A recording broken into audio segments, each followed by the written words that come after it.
Hello YouTube! You're up way past your bedtime, aren't you? If you've seen the announcements for Vampire the Masquerade Bloodlines 2, you're probably thinking one of two things. Wow, I remember that game. Or, wow, what's that all about? And in either case, you're watching Nostalgia Trip, the only YouTube show that... Okay, my reference is falling apart. There's probably a whole lot of shows that do what I do, but I do it pretty damn well, so let's get to it, shall we? Vampire the Masquerade Bloodlines is a 2004 RPG developed by Troika Games, published by Activision, and based off of the Vampire the Masquerade tabletop game by White Wolf, a company with the unique distinction that their logo looks like a paper cup. Bloodlines did not have a good development cycle and would end up being Troika's last game, but we'll get into that later. Bloodlines places you in the role of a newly sired vampire, and an illegally sired one no less. Narrowly escaping vampire court with your head, you're given the task of proving yourself, proving that you can be a productive member of vampire society without endangering the Masquerade.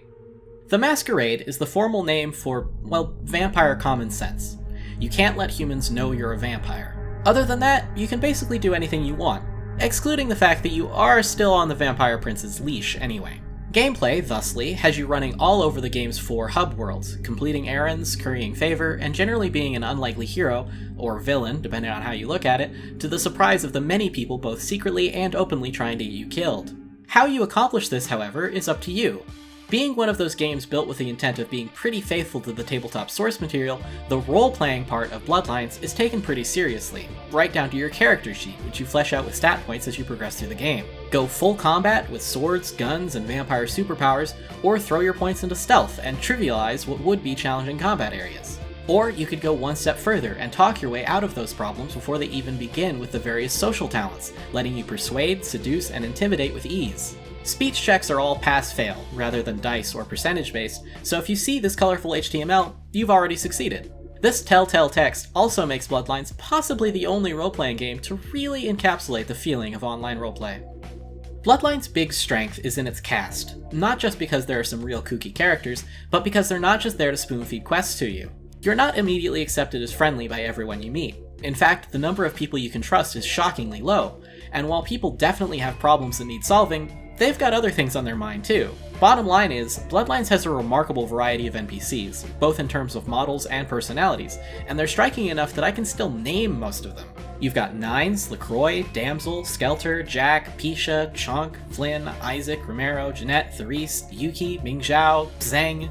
Oh geez, I forgot about Zheng.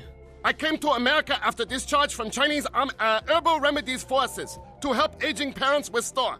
Definitely, I am now American citizen. God bless the Legion's flag!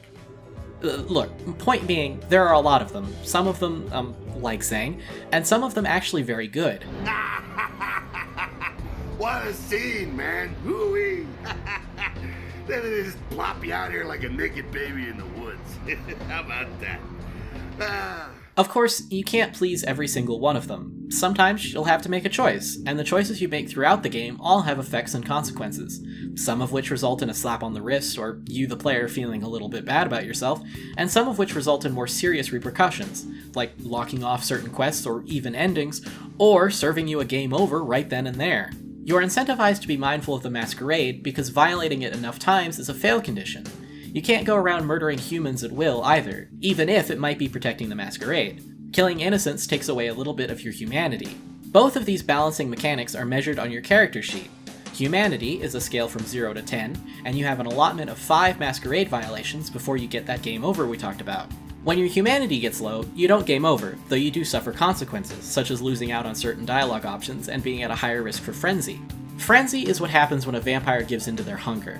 Being low on blood, indicated by the bar on the right, puts you at risk for frenzy, wherein you become more powerful in a fight, but also lose control over your character until either it wears off, or you get more blood in you. This isn't so bad in a combat scenario, providing that the AI that takes over is as effective as you were, and in fact, the vampire clan I'm playing as here, the Gangrel, encourages frenzying, because they get even more powerful buffs than usual. However, this is, bad for the Masquerade, so you really don't want to stay hungry for too long. A further problem is, of course, the fact that if you have high humanity, you have more control, so you can expect a frenzy about once every ice age, making low humanity the incentivized combat strategy for the Gangrel, and also the strategy that can lock them out of the good ending. Here's where you might start to see the cracks in Bloodlines' veneer. Stay human, kids. Remember, vampirism Not even once.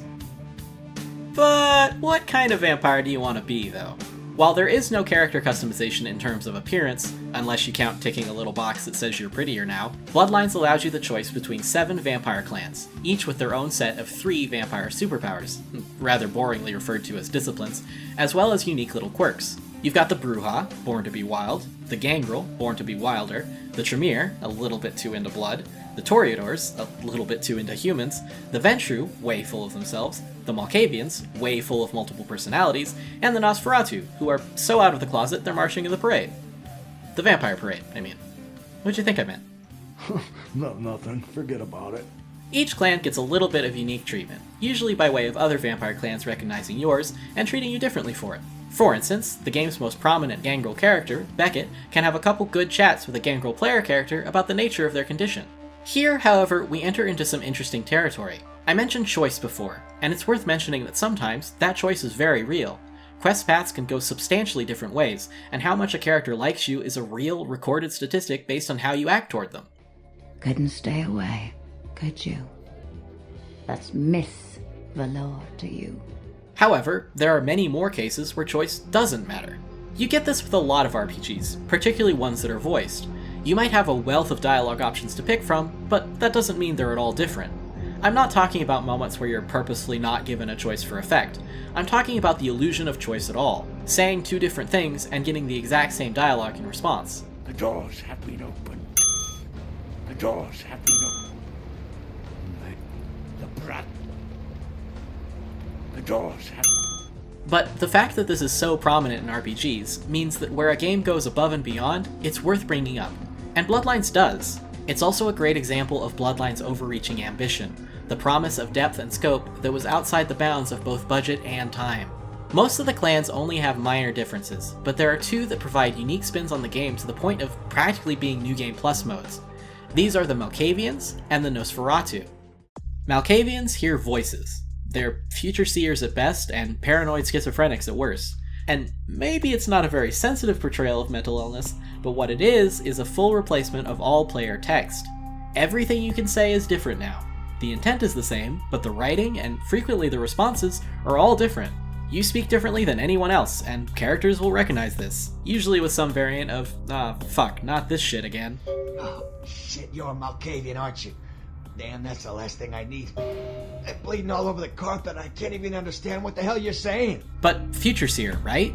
That means you get spoilers too, both in the form of your own cryptic, incredibly obtuse text, and in the form of audible whispers. I guess. There's some other stuff that happens too.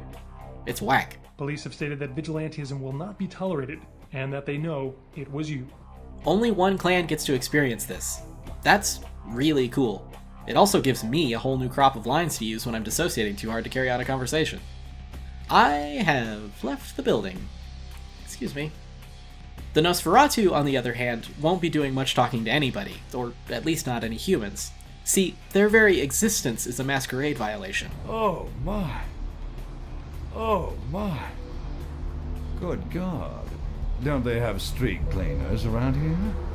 Story-wise, Nosferatu exist in the sewers. They can't be seen, so they have to be sneaky and make full use of their obfuscate ability in order to slip past unsuspecting humans, and use their cunning and knowledge of the city to find creative ways around populated areas, and creative solutions to human problems. Being spotted means a guaranteed encounter with the police, and a stern talking to from LaCroix. But that's just a story. The sewer system is all there. Manholes are placed thoughtfully throughout the maps in shadows and alleyways. But you just don't need to use them. Evidently, the average human couldn't identify a vampire if it went ahead and bit him on the neck. You have to be extremely close to a human for a prolonged amount of time to be spotted, and the streets just aren't that crowded. You can feel free to walk around in broad nightlight, which means that, unfortunately, the inclusion of the Nosferatu clan ends up feeling a little bit like an unfulfilled promise. The question of what could have been. As it stands, the worst thing about being a Nosferatu is that you won't be able to break it down on the dance floor. And just listen to the tunes that you're missing.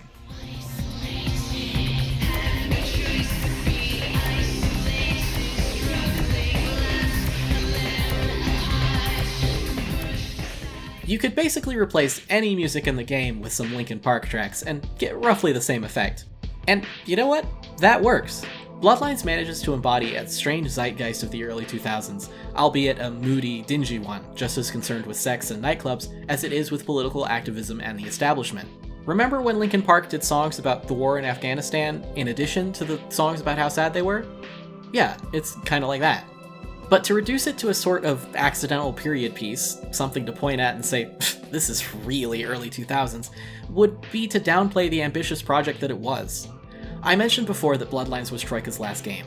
What I didn't mention is that this game did not perform well, and for some very good reasons. Development of Bloodlines began in November 2001.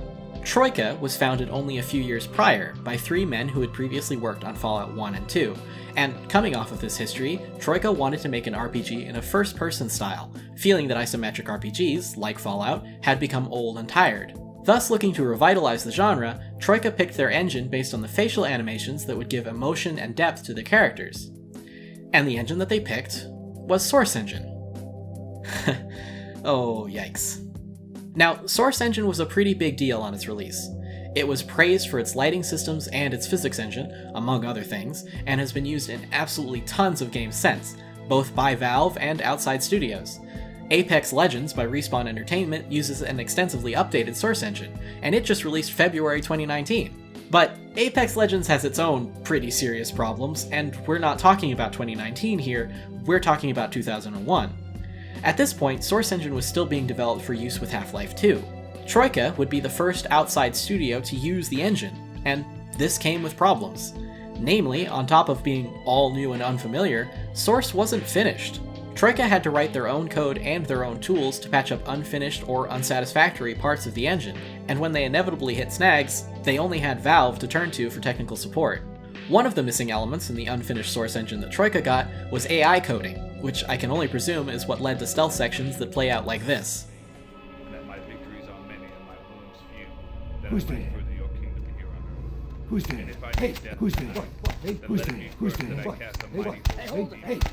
Hey. For the record, I was trying to execute that guy. Didn't work out. Source has a ton of other problems that I could talk about forever, like how stairs can be downright seizure-inducing, or how jumping is so awkward and slidey, and honestly, what was Troika thinking when they forced me to do this? Look, hey, Troika, I get that design is your thing and all, but you might want to focus just a little bit on that one too! Bloodlines was in development from November 2001 to November 2004, and only released then after a series of deadlines imposed by Activision. Troika had a reputation by this point for continuing to add new features, such as the eventually scrapped multiplayer mode, instead of hammering down old ones, and Activision's deadlines were intended to ensure that there was time for testing and bug fixing. My dudes, there is not enough time in the world. Troika also ran over budget more than once, and in the final stages, reportedly couldn't pay all of their staff, meaning that some people worked voluntarily to finish the game up. And as a result of its scope, it's still released in a bug-ridden and crash-prone state. In fact, I'm not even playing that release. This is Vampire the Masquerade Bloodlines with the unofficial patch, a collection of bug fixes maintained by Werner Spall, aka Wesp5, whose name I very much hope I haven't butchered because, damn. The unofficial patch has been an ongoing project since the game's release, with the last update, as of recording, being, February. Now, usually I like to play games as they shipped, bugs and all, but in this case, I think using the unofficial patch really is the only fair way to review Bloodlines, because this is probably how most people have played it.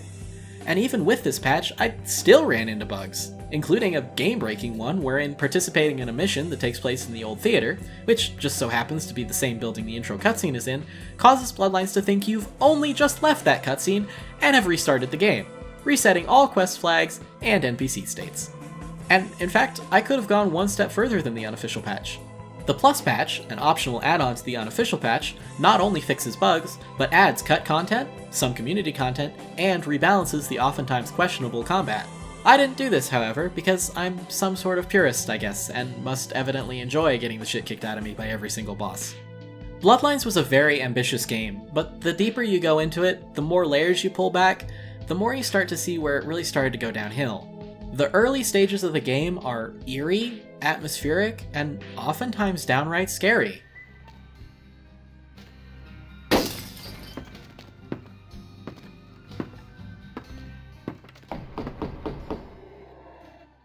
Speech is a viable solution to almost every problem, combat sections are laid out in ways that accommodate both stealthy and head-on approaches, and the depth and attention to detail is overall impressive.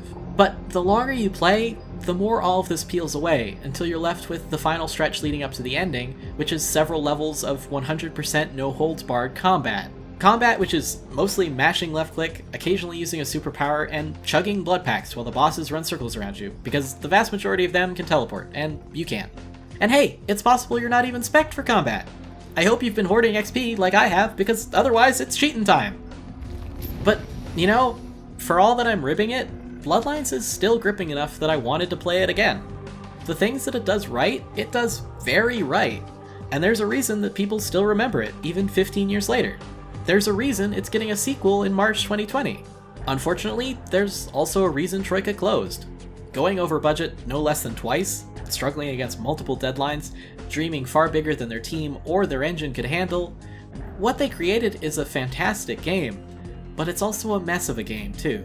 It's an inspiring entry in the history of game development, but also a cautionary tale. So don't bite off more than you can chew, vampires. Keep your feet on the ground, finish what you start, and hey, above all else, have a little fun. Special thanks to Lynn, #1 patron and possibly #1 Bloodlines fan, for helping me make this series that continues to actively drain money from my bank account. If you'd like to support the show, and vote for what game I should do next, you can drop me a pledge on Patreon. And honestly, every like and sub helps a little bit too. Thanks for watching everyone, and happy gaming!